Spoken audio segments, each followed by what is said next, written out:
갤럭시 노트 7의 상처를 딛고 순항 중인 갤럭시 S8이 이번에는 문자 메시지 수신 오류 논란에 휩싸였습니다.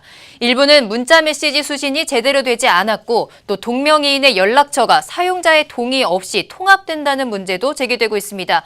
취재기자 연결해서 자세히 알아보겠습니다. 송지원 기자. 네, 삼성전자에 나와 있습니다. 네, 지난해 갤럭시 노트 8으로 갤럭시 노트 7이었죠. 큰 손실을 입었던 만큼 후속작인 갤럭시 S8에는 만전을 기했을 텐데요. 어떤 문제가 발생했길래 이렇게 논란이 되고 있는 겁니까? 네, 출시 반년이 돼가는 갤럭시 S8과 S8 플러스에서 문자 메시지가 제대로 수신되지 않는 불만이 해외에서 불거졌습니다.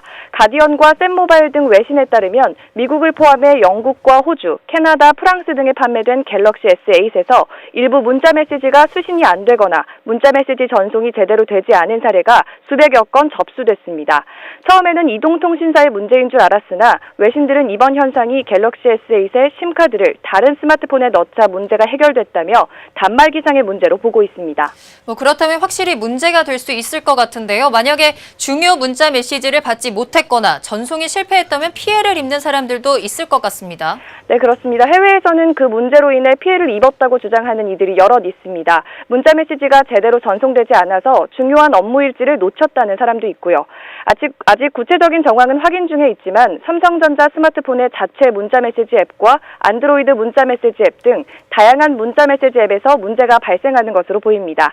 이에 대해 삼성전자 측은 아직 공식 입장을 내놓지는 않았습니다. 다만 이것이 소프트웨어 버그 문제라면 펌웨어 업데이트로 곧 문제를 바로잡을 수 있을 것으로 예상됩니다. 네, 문제가 발생하면서 피해자들은 계속해서 늘고 있는데 아직도 구체적인 펌웨어 업데이트 일정이 나오지 않았다면 피해자가 앞으로 더 늘어날 수도 있을 것 같은데요. 이 문제가 국내에서는 발생하지 않았습니까? 네, 다행히 국내에서는 이 같은 문자 메시지 수신 오류 소식이 없습니다. 그러나 국내에서는 또 다른 문제가 발생한 상태인데요. 주소록을 동기화할 경우 연락처가 사용자 동의 없이 통합되는 문제가 발생된 겁니다. 우리나라의 경우 갤럭시 S8 구글 연락처와 지메일을 연동하면 스마트폰 내 소프트웨어가 동명이인을 동일인으로 인식하는 문제가 발생한 겁니다. 이메일 주소나 연락처가 다른데도 이름만으로 강제 통합된 셈인데요. 이로 인해 연락처를 찾지 못하는 불편함이 발생하기도 했습니다. 그래도 이런 문제가 발생했다는 것 자체가 삼성전자에는 타격이 될 수도 있을 것 같습니다. 지난해 갤럭시 노트 7의 발화 사건은 하드웨어 문제였고 이번에는 소프트웨어 문제가 발생한 거죠? 네, 전문가들은 이러한 문제들이 갤럭시 브랜드를 약화시키는 원인이 될 수 있다고 지적합니다.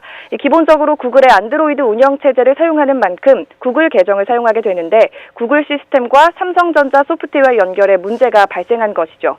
이러한 논란에 대해 삼성전자 측은 문자 메시지 오류의 경우 국내에서는 아직 보고된 사항이 없지만 문제를 검토 중이라고 밝혔습니다.